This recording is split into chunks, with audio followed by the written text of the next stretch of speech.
पे winning traders को सबसे अलग क्या बनाता है, स्किल्स या mindset? I guess 80% mindset important है and 20% skills. बहुत सारे लोग एक विनिंग स्ट्रैटेजी ढूंढते रहते हैं राइट कि हमें कोई ऐसी स्ट्रैटेजी पता चल जाए जिससे हम ट्रेडिंग से कंसिस्टेंट प्रॉफिट बना पाए। ट्रेडिंग में इमोशनली स्ट्रांग होना क्यों जरूरी है? सिर्फ ट्रेडिंग में नहीं, अगर आप कुछ भी कर रहे हो करियर के अंदर, फिर चाहे वो ट्रेडिंग हो, बिजनेस हो या फिर आपकी प्रोफेशनल लाइफ, ट्रेडिंग आप तभी करो जब आप इमोशनली बहुत ज़्यादा स्ट्रांग हो। कोई बिगिनर है, उसको अपनी ट्रेडिंग जर्नी स्टार्ट करनी है, तो वो एक अच्छा ब्रोकर कैसे चूज कर सकता है? उसके भी कुछ स्टेप्स बता दीजिए अगर हमें। वो बोलते हैं कि हम कैसे ट्रेड करें, हमारे पास तो टाइम ही नहीं मिलता है, मार्केट बंद हो जाता है, तो उनके लिए बहुत अच्छा रहता है एक international broker. Multi asset trading भी होती है, तो आप कमोडिटी मार्केट खुला रहता है रात में, आप उसमें ट्रेड कर सकते हो। क्रिप्टो मार्केट तो 24/7 ओपन रहता है, फॉरेक्स मार्केट 24/5 ओपन रहता है, वीकेंड्स में क्लोज रहता है। एंड आपको ये भी देखना पड़ेगा कि दे आर सर्टिफाइड और नॉट। फॉर एग्जाम्पल वेंटेज, राइट, काफ़ी रेगुलेटेड एंटिटीज से it is already certified and demo account का फीचर भी होना चाहिए। तो आई गेस वेंटेज सारे बॉक्सेस को चेक करते हैं। Welcome to another episode of trade chat with Vantage podcast, जहां पे हम बात करेंगे everything related to trading, starting from insights to strategies and everything that you all need to know. और आज का हमारा टॉपिक है understanding the psychology of winning traders. तो आज हमारे बीच में है एक बहुत ही स्पेशल गेस्ट जिनका नाम है रोचित सिंह, और हम उनकी इंट्रोडक्शन और उनकी स्टोरी क्यों ना उन्हीं से ही जान ले। रोचित, थोड़ा सा बताइए हमारे ऑडियंस को अपने बारे में और आपकी इंटरेस्टिंग स्टोरी के बारे में। Okay, sure. सो मैं कैमरे की तरफ देख के बता देता हूँ। So I started trading when I was 14-15 and मैं क्लास 10th में था। उस टाइम पे मुझे पता चला मार्केट के बारे में। एंड होता क्या है, जब आप छोटी उम्र में आपको कोई चीज़ पता चलती है तो आप बहुत ज़्यादा एक्साइटेड हो जाते हो। फॉर एग्जाम्पल आज इवन यूर 30, 35, 40, आपको कोई नई चीज़ पता चलती है, लाइक हाँ, दुनिया में बहुत कुछ देखा है, ये भी कुछ चीज़ होगी।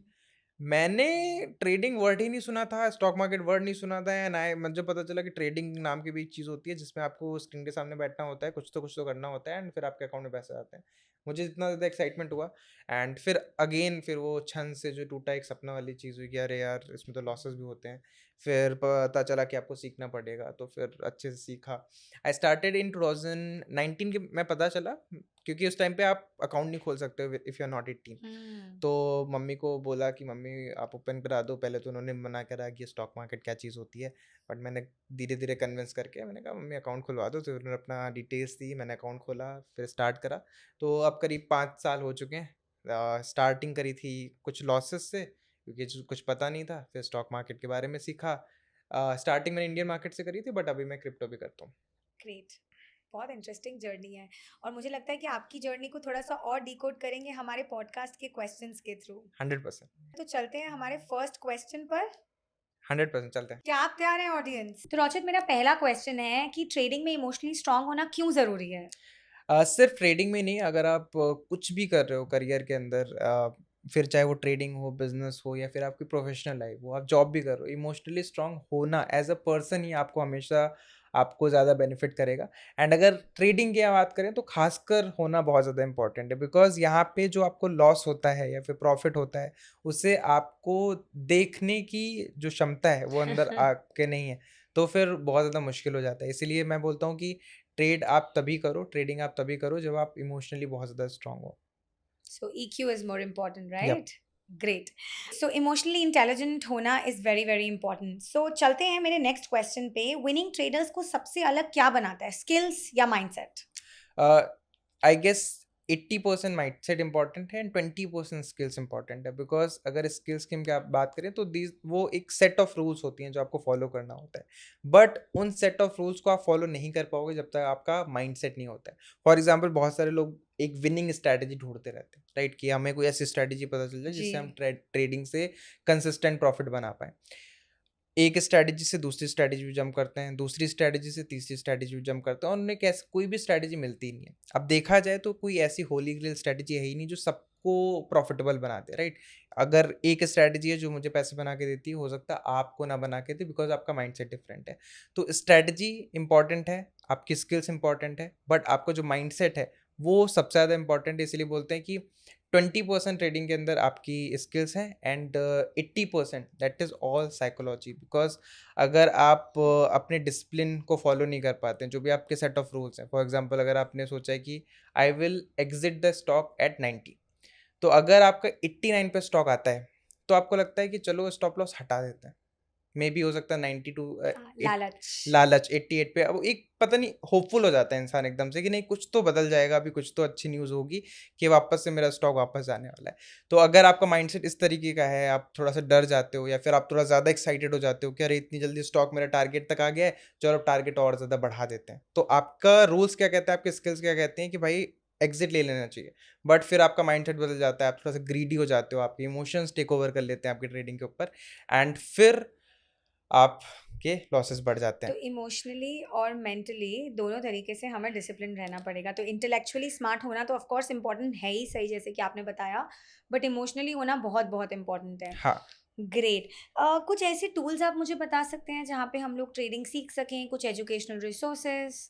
सो विंटेज पे आपको सारे टूल्स मिल जाते हैं। फॉर एग्जांपल अब काफ़ी सारे ट्रेडर्स को पता नहीं होता है मार्केट के बारे में, बिकॉज अगर आपको किसी भी कॉन्सेप्ट के बारे में, किसी भी, फिर चाहे वो ट्रेडिंग हो या फिर कोई भी करियर ऑप्शन हो, अगर आपको उसके बारे में नहीं पता है, फिर आप उसके अंदर सक्सेसफुल हो उसके चांसेस बहुत ज़्यादा कम होते हैं। सही बात तो है। विंटेज पे अच्छी बात क्या है कि आपको बहुत सारे वेबिनार्स मिलते हैं, ट्यूटोरियल्स मिलते हैं, बहुत सारे आर्टिकल्स भी मिलते हैं जिन्हें पढ़ के देख के आप ट्रेडिंग के कॉन्सेप्ट को बहुत अच्छे से समझ सकते हो।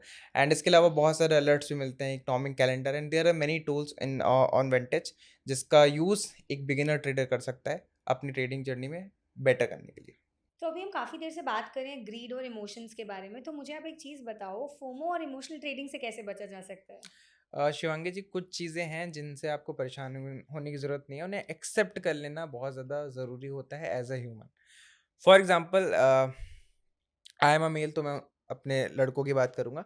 अगर आप एक मैन हो या फिर let's see you are also female, आपको 2-3 चीज़ें हमेशा एक्सेप्ट कर लेनी चाहिए। फॉर एग्जांपल आपसे ज़्यादा अमीर इंसान हमेशा एग्ज़िस्ट करेगा, एग्जिस्ट करेगा। चाहे जितना पैसा कमा लो, है ना? आप 100, 200, 500, 1000, 10,000 करोड़ भी कमा लोगे ना, तब भी आपको एक ऐसा इंसान मिलेगा आपके सामने जो आपसे एटलीस्ट 100x रिचर होगा। सही बात है। एंड आप चाहे जितने स्मार्ट हो, चाहे जितने ब्यूटीफुल हो, आपसे ज़्यादा गुड लुकिंग इंसान भी आपको हमेशा मिलेगा, राइट? सब लोग, पूरी दुनिया नहीं बोलेगी कि you are the most beautiful person, चाहे हो, फिर तब भी 10 लोग बोलेंगे नहीं यार, ये चीज़ ठीक नहीं है। तो ऐसे ही ट्रेडिंग के अंदर आपको ये चीज़ एक्सेप्ट कर लेनी चाहिए कि आप 99% अपॉर्चुनिटीज़ को मिस करने वाले हो। आप बहुत अच्छा स्टॉक भी मिस कर दोगे जो आप ट्रेड कर सकते थे, अगर आपने करा होता तो शायद आपके पास इतना प्रॉफिट होता, आपके पास वो भी होगा। एंड आपके पास मल्टीपल ऐसी चीज़ें होंगी। एंड ट्रेडर की लाइफ में तो रिग्रेट, फोमो, ये हर दिन की कहानी वाली चीज़ होती है। स्टार्टिंग में जो बिगिनर ट्रेडर होता है उसे थोड़ा सा ज़्यादा लगता है क्योंकि वो नया नया आया होता है कि भाई हमने 120 पे बेच दिया और वो स्टॉक आज 200 पे है। हम्म। तो इस तरीके के बहुत सारे फोमो, रिग्रेट, ये सब नॉर्मल सेंटिमेंट्स, इमोशंस हैं एक ट्रेडर की लाइफ में, तो इससे परेशान होने की ज़रूरत नहीं है। एंड अगर आप नए हो तो you can start with demo trading. For example अगर आपको लगता है कि मैं ट्रेड करता हूँ, मुझे मुझसे फोमो कंट्रोल नहीं हो रहा है, मैं इमोशनली गलत कर देता हूँ, सही से एक्शन नहीं ले पा रहा हूँ मार्केट टाइम में, तो स्टार्ट विथ डेमो ट्रेडिंग। आप 1-2 महीने करो। वेंटेज के ऊपर भी आप डेमो ट्रेडिंग कर सकते हो। एंड फोमो कम होने मतलब, अब फोमो क्यों होता है कि आप 10 लोगों ने कोई चीज़, लोगों को पता चली, उन्होंने एक्शन ले लिया, उन्होंने ट्रेड ले लिया, आप नहीं ले पाए। और ये कब होता है? जब आपको न्यूज़ पता नहीं चलती है, अवेयरनेस नहीं होती। अवेयरनेस नहीं होती है। तो वेंटेज पे ये भी ऑप्शन है कि जो लेटेस्ट न्यूज़ होती है, लेटेस्ट अपडेट होती है, फिर चाहे वो किसी भी एसेट के अंदर हो, वो उसका आपको नोटिफिकेशन आ जाता है। काफ़ी अच्छी चीज़ है तो ये। फोमो पहली बात तो कम हो जाएगा, और अगर होता भी है तो उसमें परेशान नहीं होता है। And if you do demo trading तो चीज़ें काफ़ी ज़्यादा अच्छी हो जाएंगी। तो मतलब डेमो ट्रेडिंग से स्टार्ट करना चाहिए, एक्सपीरियंस लेना चाहिए, ताकि थोड़ा सा और आपको प्रैक्टिकलिटी समझ आए इंडस्ट्री की। हाँ, because you are testing the waters. You're testing the waters. Testing the waters वाली बात होती है। एंड अगर आपने रियल, क्योंकि अब क्या होता है जब आप सीख रहे होते हो, फॉर एग्जांपल आपने ट्यूटोरियल्स देखे, आपने वेबिनार देखे, आपने आर्टिकल्स पढ़े, आपको चीज़ों की समझ हो गई, आपने कॉन्सेप्ट समझ लिया, बट उसका प्रैक्टिकल एग्जीक्यूशन करने के लिए, फॉर एग्जांपल अगर कोई पायलट होता है तो उसे डे 1 पे नहीं बोल देते कि चलो चलो आपने पूरा प्लेन उड़ा लो। पढ़ाई कर ली है तो अब ये लो प्लेन उड़ा लो। उसको सिमुलेशन में ले जाते हैं, 5 हाँ। 2-3 महीने, 4 महीने वहाँ पे लैंडिंग करवाते हैं, एंड वहाँ पे जब परफॉर्मेंस ठीक होती है तब वो जो राइट। रियल वर्ल्ड के अंदर आता है, फिर वहाँ पे वो फ्लाइट टेक ऑफ करता है। ऐसे अगर आप ट्रेडर हो तो मैं बोलूँगा चलो 6 महीने नहीं, बट एटलीस्ट 1 महीने, 1.5 महीने तो आप करके देखो। वहाँ पे अगर चीज़ें सही हो रही हैं तब आप रियल वर्ल्ड में आओ। अगर वहीं पे चीज़ें गलत हो रही है तो आई गेस और ज़्यादा फिर से आपको पढ़ना पड़ेगा। आई थिंक रौचित आपने बहुत अच्छी बात करी कि सिम्युलेशंस आर वेरी इंपॉर्टेंट, चाहे तो वो स्किल सीखने में हो या फिर आप कोई भी स्किल सीखने में हो, या फिर हम ट्रेडिंग का एग्जांपल ले रहे हैं, तो सिम्युलेशंस आर वेरी वेरी इंपॉर्टेंट, और ये मेरे लिए काफ़ी अच्छा एक लर्निंग इनपुट है। यार मेरा नेक्स्ट क्वेश्चन ना बहुत एक्साइटिंग है। रिवेंज ट्रेडिंग क्या होती है और इसे हम कैसे कंट्रोल कर सकते हैं? रिवेंज ट्रेडिंग को कंट्रोल कैसे करना है ये समझने से पहले मैं बताता हूँ रिवेंज ट्रेडिंग आखिर लोग करते क्यों हैं। तो 2 चीज़ें होती हैं जब आप ट्रेड करते हो, या तो आपको प्रॉफ़िट होता है या तो आपको लॉस होता है। जब आप इमोशनली कंट्रोल नहीं कर पाते हो खुद को, तो फिर क्या होता है, you start celebrating your profits. जब आपका प्रॉफिट होता है यू फील वेरी गुड कि आज प्रॉफिट हुआ है एंड यू सेलिब्रेट इट। आप स्टेटस लगाते हो, आप स्टोरी पे शेयर करते हो, आप सबको बताते हो कि भाई देखो आज मेरा प्रॉफिट हुआ है। अब आप उन प्रॉफिट से इमोशनली अटैच्ड हो चुके हो, आपको वो चीज़ देखना बहुत ज़्यादा अच्छा लगता है। That is why I say कि emotional attachment to your trades, to your capital नहीं होना चाहिए। अब क्या होता है कि आपको ग्रीन देखना पसंद आ चुका है। जिस दिन आपको लॉस होता है तो आप सोचते हो ये लॉस हो कैसे गया? And you don't accept that loss. आपको लगता है कि नहीं, ये मार्केट ने मेरे से पैसा लिया है, मैं अभी 1 ट्रेड करूँगा या 2 ट्रेड करूँगा, 3 ट्रेड करूँगा, मेरा सारा पैसा वापस आ जाएगा। एंड फिर आप, इसको मैं बोलता हूँ कि रिवेंज ट्रेडिंग में आप खुद को मार्केट से बड़ा समझने लगते हो कि भाई मैं ही मार्केट चलाता हूँ, मैं जब चाहूँगा मार्केट मेरे लिए पैसे बनाने की मशीन है। एंड ये जो एटीट्यूड है अगर आपके अंदर आता है, आप रिवेंज ट्रेडिंग करोगे, मार्केट आपको बहुत अच्छे से हम्बल डाउन कर देता है कि भाई आप नहीं चला रहे हो, है ना? मार्केट बहुत बड़ी है तुमसे। धीरे-धीरे ये चीज़ें समझ में आ जाती हैं। तो रिवेंज ट्रेडिंग से बचने का क्या तरीका है कि आप कुछ सेट ऑफ रूल्स बना लो। कि भाई अगर लेट्स से मेरा क्या रूल रहता है पर्टिकुलरली जब मैं ट्रेड करता हूँ, कि अगर मेरा किसी दिन कैपिटल ड्रॉ डाउन हो जाता है, ड्रॉ डाउन मतलब कि मैक्सिमम आपका जो स्टॉप लॉस हिट होता है, किसी दिन स्टॉप लॉस ट्रिगर नहीं हुआ, मेरा ज़्यादा लॉस हो गया, let's say 3%, 4%, 5% of my trade capital एक दिन के अंदर चली गई है। मैं 1-2 दिन का ब्रेक लेता हूँ। वो जो इमोशनल स्टेट है ना जहाँ पे मैं गुस्सा हूँ, उस सिचुएशन के अंदर मैं ट्रेड नहीं करता हूँ।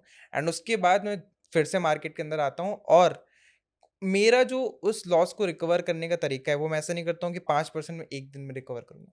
मैं छोटे-छोटे स्टेप्स में उससे रिकवर करूँगा, और ये बहुत ज़्यादा इंपॉर्टेंट है। ये मैंने खुद क लॉस खा के सीखी है। जब आप बड़े लॉस को बड़े प्रॉफ़िट से कवर करने की कोशिश करते हो ना, तो होता क्या है कि वो बड़े ल प्रॉफ़िट की जगह बड़ा लॉस हो जाता है। तो जहाँ पे आप लॉस रिकवरी के लिए ट्रेड ले रहे थे, अब वहाँ पे आपने और बड़ा लॉस कर दिया। फिर आप बहुत बड़े लॉस को रिकवर करने के लिए बहुत बड़ी ट्रेड लेते हो, बहुत बड़ा लेवरेज लेते हो, मार्जिन लेते हो।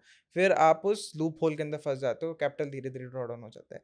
तो रिवेंज ट्रेडिंग बिल्कुल नहीं करनी चाहिए। जब आपको हो तो एक बार ब्रेक लो, क्या गलती हो गई आपसे, इसको एनालाइज़ करने की कोशिश करो, और अगर लॉस होता भी है, रिकवर हो जाएगा। बहुत टाइम बाकी है आपके पास, अभी कहीं नहीं जा रहा है मार्केट, आराम से ट्रेड करो। Interesting, interesting. तो आपने रिवेंज ट्रेडिंग के बारे में बात करी, और उससे मुझे समझ में आता है कि ऑफ कोर्स हमें डिसिप्लिन रहना बहुत ज़रूरी है, अपने थॉट्स को, अपने एक्शंस को डिसिप्लिन रखना है। तो आप बेसिकली डिसिप्लिन मेंटेन रखने के लिए क्या ऐसे डेली आपके कुछ स्टेप्स होंगे जो आप फॉलो करते हो, या आपके क्या तरीके हैं खुद को डिसिप्लिन रखने के लिए? अब डिसिप्लिन जो मैं टिप्स बताने वाला हूँ, these are very easy, very simple but not easy to follow. अब डिसिप्लिन का क्या मतलब है? मैं क्यों बोल रहा हूँ कि सिंपल है बट नॉट ईज़ी? सुबह उठ के मॉर्निंग वॉक पे जाने से आसान काम कोई नहीं है। मोस्ट सिंपलेस्ट टास्क कि भाई सुबह उठना है, अपने बिस्तर से उठना है, आपको बाहर जाना है, दरवाज़ा खोलना है और वॉक कर लेनी है। कितना सिंपल सा काम है, कोई मेहनत का काम नहीं है। कितने लोग इसे कर पाएँगे? मैं ही नहीं कर पाती हूँ। तो करना इज़ नॉट ईज़ी। जो जो ट्रिक्स मैं बताने वाला हूँ दे आर वेरी सिंपल। उसमें कुछ भी ऐसा नहीं है, सुनने में लगेगा कि अरे! ये तो हम कर ही सकते हैं। बट अगर मैं बोलूँ कि इस टिप्स को या फिर जो मैं फ़ॉलो करता हूँ, उसको अगर 100 लोग फ़ॉलो करने चलेंगे डे 1 से, डे 100 पे शायद वहाँ पे 5 ही लोग पहुँचेंगे। तो वो कंसिस्टेंसी के साथ उन रूल्स को फ़ॉलो कर पाना मुश्किल होता है। तो मैं क्या कुछ रूल्स फ़ॉलो करता हूँ, मैं पहली बात तो कभी भी जब मार्केट ओपन होता है, राइट से अगर मैं स्टॉक्स के अंदर ट्रेड कर रहा हूँ, यूएस स्टॉक्स के अंदर ट्रेड कर रहा हूँ, तो मैं कभी भी ट्रेड को इमीडिएटली प्लान नहीं करता हूँ कि चलो ये अच्छा लग रहा है तो इसमें हम ट्रेड कर लेते हैं। मैं अपना एनालिसिस पहले से करके रखता हूँ कि ये ओवरऑल सेटअप है, ओवरऑल ट्रेंड में देख रहा हूँ, इसके लिए टेक्निकल एनालिसिस के टूल्स होते हैं। आप चार्ट पे ज़रूर टाइम स्पेंड करो if you are trader. And vintage पे भी बहुत सारे टेक्निकल टूल्स अवेलेबल है जिनका यूज़ करके आप मार्केट एनालिसिस कर सकते हो, चार्ट एनालिसिस कर सकते हो। तो वो मैं पहले से करके रखता हूँ 2-3 घंटे से पहले या फिर 1 दिन पहले भी, कि अगर ये सेटअप बनेगा तब मैं ट्रेड लूँगा। मैं पहले से उसी टाइम पे ऐसे बैठ के नहीं कि चलो अच्छा देखते हैं कि क्या चल रहा है मार्केट के अंदर, ये अच्छा लगा खरीद लिया। ऐसे नहीं, प्लानिंग आपकी पहले होनी चाहिए। फर्स्ट रूल आई फॉलो कि भाई प्लान हम पहले करेंगे, मार्केट ओपन देख के नहीं करेंगे कि चलो ये ले लेते हैं। First rule is this. Second rule कि जो भी ट्रेड मैं लेता हूँ उसका आपको जर्नल ज़रूर मेंटेन करना है, बिकॉज होता क्या है कि अगर आप जर्नल मेंटेन नहीं करते हो, आपने 2 दिन पहले क्या खाया था आपको याद नहीं है। तो आपको ये भी याद नहीं रहेगा कि आपने 2 दिन पहले ट्रेड क्या करा था। तो व्हेन यू आर जर्नलिंग तो आपको पता चलता है कि अच्छा ये प्रॉफ़िट इस दिन हुआ था, ये प्रॉफ़िट इस दिन हुआ था एंड इस दिन मुझे बहुत बड़ा लॉस हो गया था। तो लेट्स से आपके पास 1 महीने का पूरा ट्रेडिंग जर्नल है, आपको दिखाई दे रहा है अच्छा ये 3 बड़े लॉसेस हुए थे एंड एक बार आप सोचते हो कि क्या कॉमन रीज़न तो नहीं है तीनों लॉसेस के पीछे? तब आपको समझ में आता है अच्छा मेरे सेटअप में शायद ये प्रॉब्लम है, शायद मेरा स्टॉप लॉस इस वज़ह से ज़्यादा ट्रिगर हो जाता है and then you fix it. तो इफ यू आर जर्नलिंग, एक बहुत अच्छा कोट है, व्हाटएवर यू मेजर ग्रोस। तो अगर आप रोज़ अपना ट्रेडिंग जर्नी मेंटेन करने लगो, लिखने लगो, तो वो वहाँ पे वेल्थ आएगी ही आएगी। अगर आप लेट्स से आप वेट लॉस करना चाहते हो, राइट?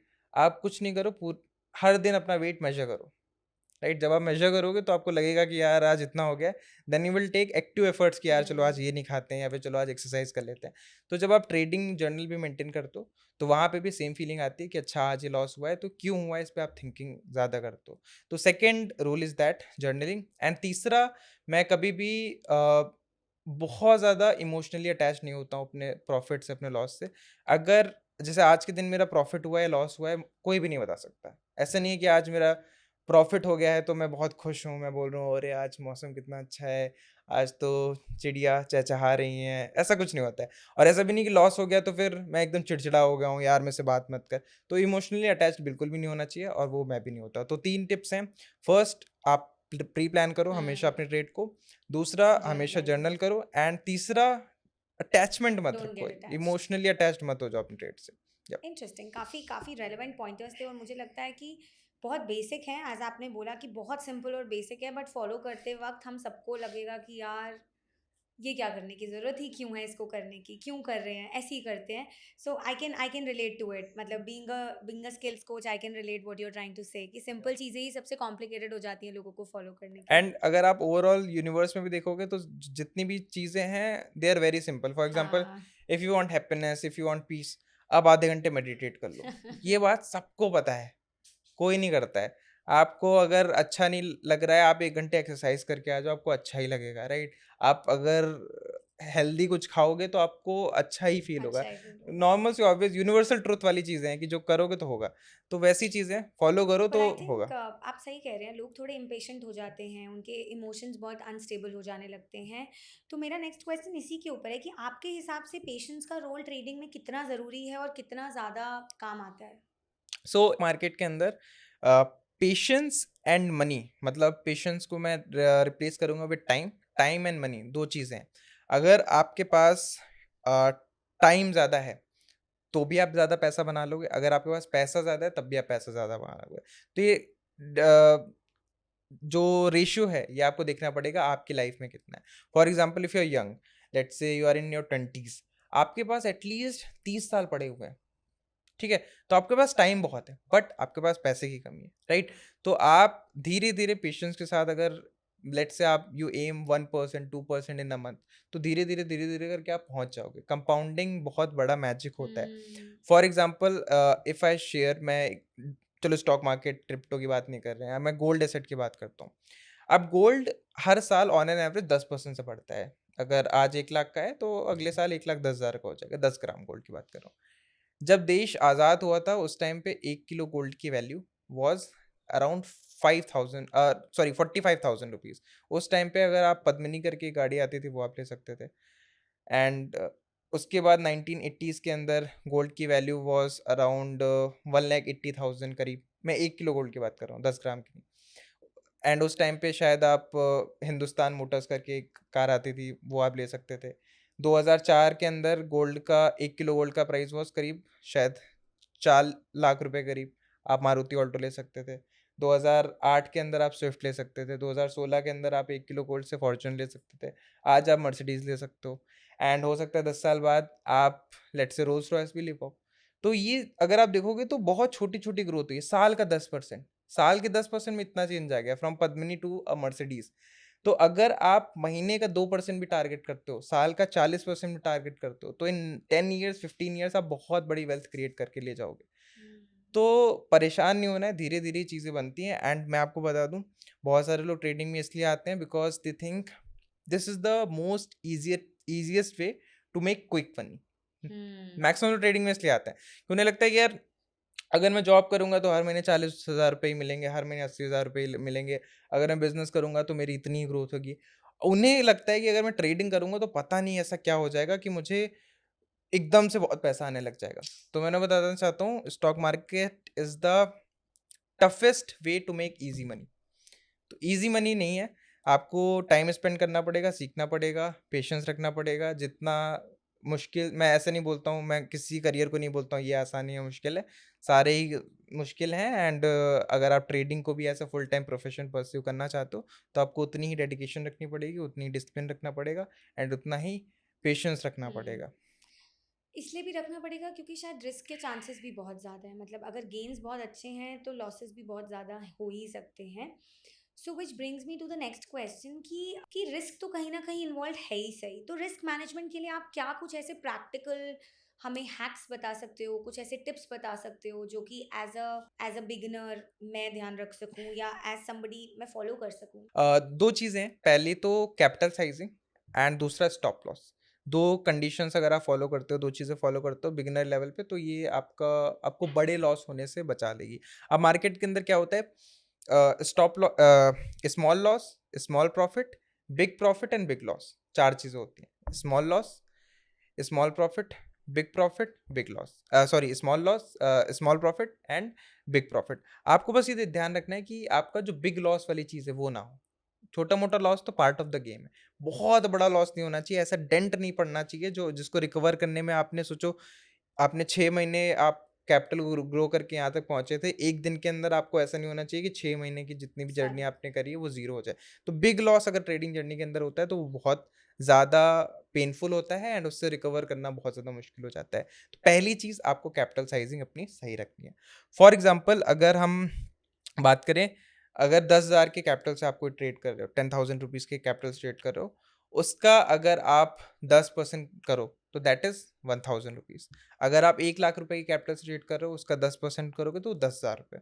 तो आपको ये डिसाइड करना है, जब आप स्टॉप लॉस लगा रहे हो, फॉर एग्जाम्पल अगर मैं 10% का स्टॉप लॉस लगा रहा हूँ, तो 1,00,000 के कैपिटल में अगर मैं वो ट्रेड एग्जीक्यूट करूंगा तो 10% पे कितना लॉस होगा, 1,00,000 कैपिटल पे 10,000 रुपीज़। अगर मैं वही 10,000 की कैपिटल यूज़ करूँ तो मुझे 1,000 रुपये का लॉस होगा। अब मुझे वहाँ पे क्या ध्यान रखना है कि मैं एज़ अ पर्सन कितना लॉस लेना चाहता हूँ और या फिर कितना मैं ले सकता हूँ, कैपेसिटी कितनी है? कैपेसिटी कितनी है। तो ट्रेड लेते टाइम ही मुझे डिसाइड करना पड़ेगा, क्योंकि काफ़ी एसेट्स में क्या होता है, जब आप चार्ट पे एनालाइज करते हो तो वहाँ पे दिखाता है कि 10% का स्टॉप लॉस आपको लेना चाहिए। अब ऐसा नहीं है कि आपने अपना सारा कैपिटल लगा दिया और आपने एक ट्रेड के अंदर ही 10% का स्टॉप लॉस ले लिया। आपके पास अगर 1,00,000 का कैपिटल है तो आप उसमें 20,000 रुपये एलोकेट करो कि मैक्सिमम 2,000 रुपये का लॉस ही होगा। 2,000 का लॉस हुआ भी तो आपके ओवरऑल कैपिटल का कितना गया, सिर्फ मात्र 2%। तो capital sizing is very important. दूसरा, ऑलवेज यूज स्टॉप लॉस। जब आप मार्केट में नए नए आते हो तो आप सोचते हो कि स्टॉप लॉस की क्या ज़रूरत है, हम कर लेंगे। जब हमें लगेगा कि अच्छा अब नीचे आ चुका है, हमारे लेवल से नीचे आ चुका है, तो हम ऑटोमेटिकली बुक कर लेंगे, स्टॉप लॉस पहले से लगाने की क्या ज़रूरत है। एंड मैं आपको लगा बताऊँ, जब आप ये चीज़ सोचोगे ना तो आपसे सेल बटन प्रेस नहीं होगा। ये बात वही समझेंगे जो मार्केट के अंदर ट्रेड करते हैं। ये बोलना बहुत आसान है कि भाई जब हमारे प्राइस के नीचे आएगा तो हम सेल कर देंगे। जब वहाँ पे आप माउस अपना, मैं तो अपने पीसी से करता था, जब वहाँ पे सेल बटन पे क्लिक करो ना तो उससे पहले बड़ा हेजिटेशन होती है कि प्रेस कर दूँ क्या, कर दूँ क्या, कर दूँ क्या।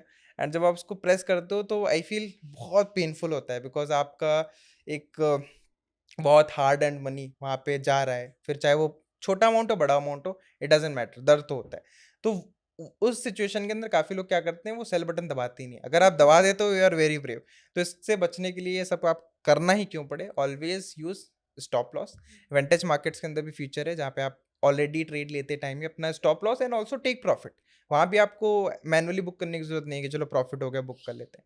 जैसे आपका स्टॉप लॉस पे आएगा लॉस बुक हो जाएगा, टेक प्रॉफिट पे आएगा तो टेक प्रॉफिट बुक हो जाएगा। तो दो हैं टिप्स, एक capital sizing and second was stop loss. Stop loss.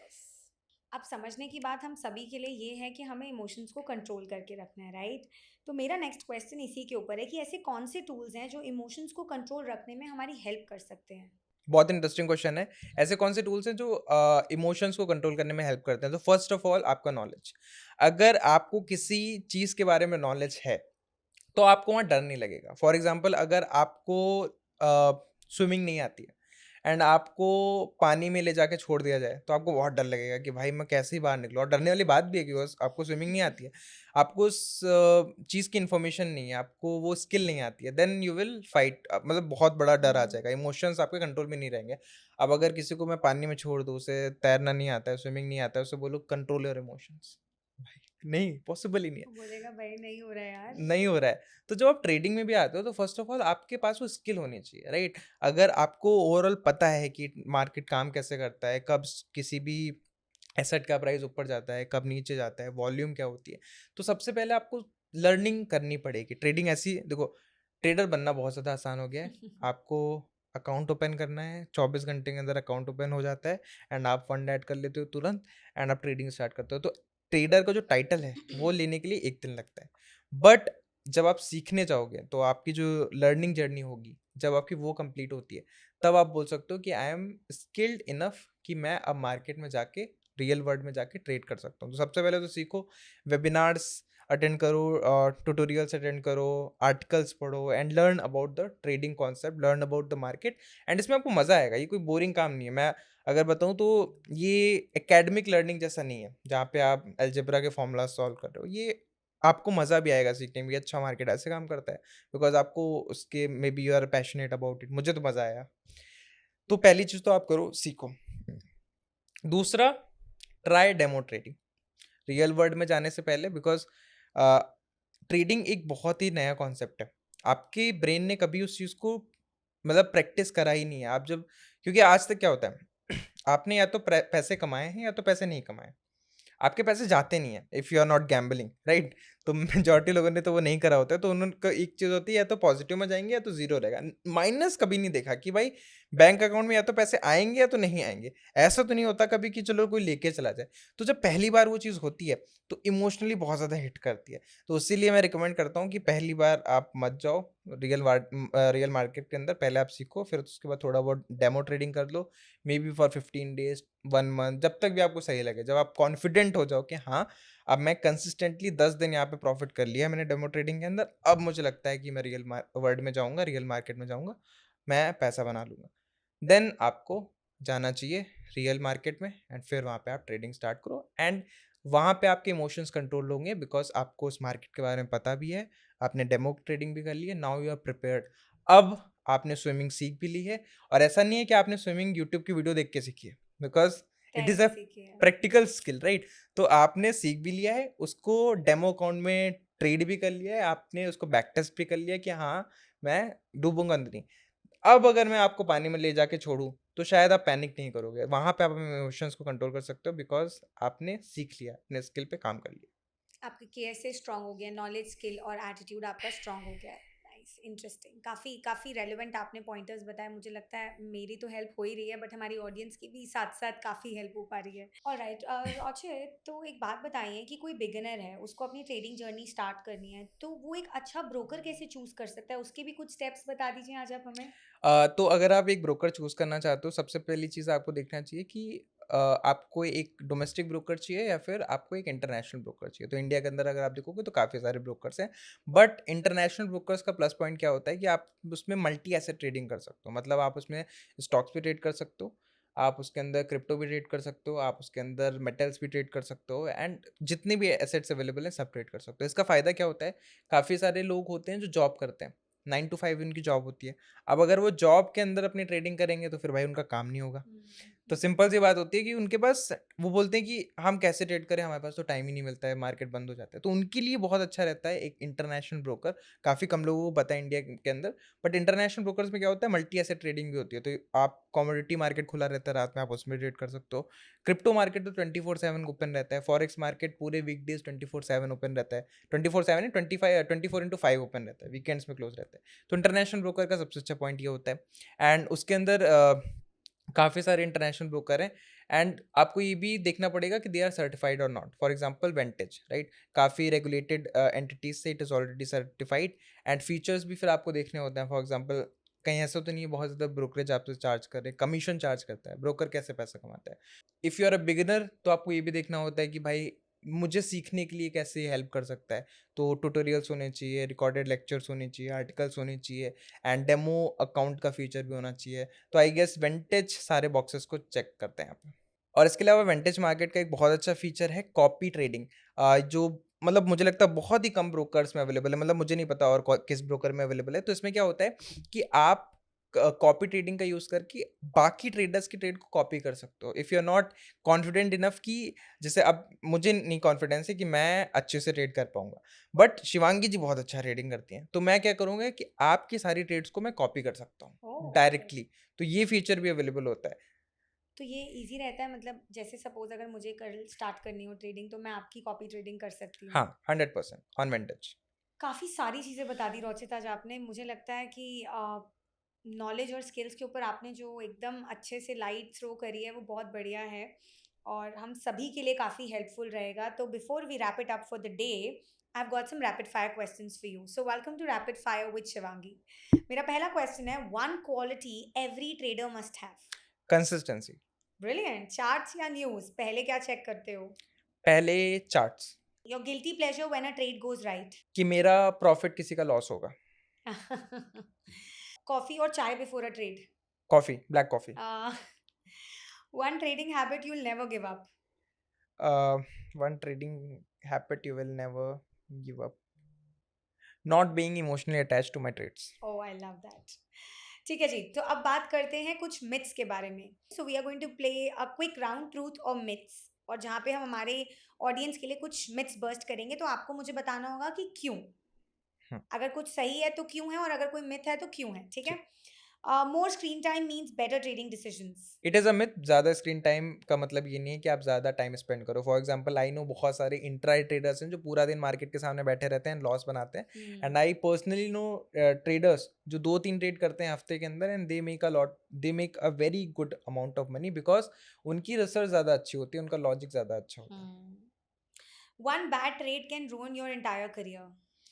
Truth, because मैं ऐसे बहुत सारे लोगों को जानता हूँ जिनका एक बहुत बड़ा लॉस हो चुका है एंड उसके बाद वो कॉन्फिडेंस ही नहीं आता है कि मार्केट में वापस आ जाओ. राइट. इसीलिए आई यूज अ कोट कि never be afraid to take risk, but take one that you can afford so you can live to make another. Right. तो बहुत बड़ा रिस्क लेने की जरूरत नहीं है, धीरे धीरे आप पैसा बनाओ. Nice. Demo trading for non traders only. Demo trading Demo trading is only for non-traders. Myth, because बहुत सारे एक्चुअल ट्रेडर्स भी डेमो ट्रेडिंग करते हैं to back test their strategy. Because अगर मुझे किसी स्ट्रेटजी मैंने अभी क्रिएट करी है, अब मैं उसमें अपना रियल मनी अगर यूज़ करूंगा तो हो सकता है मुझे लॉस हो जाए. तो उसको बैक टेस्ट करने के लिए I will use demo trading feature. Okay, last question. Trading psychology is more important than technical analysis. Yes, psychology and mindset is more important than technical Oh, is analysis. it? Yup. Why do you think so? Because अगर मैंने जैसे बताया था mindset ज़्यादा important है with और technical analysis या फिर एनालिसिस बाद में. बिकॉज आपने एनालिसिस कर भी लिया, आपको उसे फॉलो करने के लिए अगर आपके पास माइंडसेट नहीं है, साइकोलॉजी नहीं है, तो आप फॉलो कर ही नहीं पाओगे. शायद आप प्रॉफिट ना बुक कर पाओ, शायद आप लॉस ना बुक कर पाओ, शायद आप इतने कॉन्फिडेंट ही ना हो. अगर आपकी साइकोलॉजिकल थिंकिंग सही नहीं है तो आप सोच सकते हैं एंट्री ना ले पाओ. Interesting. Thank you so much Rochit. मुझे लगता है कि आज मैंने पर्सनली बहुत कुछ सीखा और हमारी ऑडियंस ने तो 100% सीख ही लिया होगा. एक्साइटेड हैं अपनी ट्रेडिंग जर्नी को कंटिन्यू करने के लिए. बट उससे पहले मैं थैंक यू बोलना चाहती हूँ आपकी प्रेजेंस के लिए आज इस पॉडकास्ट में. It was really enlightening to talk to you. Thank thank you you so so much. Much. Thank you so much Shivangi for having me. That's your host Shivangi Narula signing off for the day. See you in the next episode of Trade Chat with Vantage.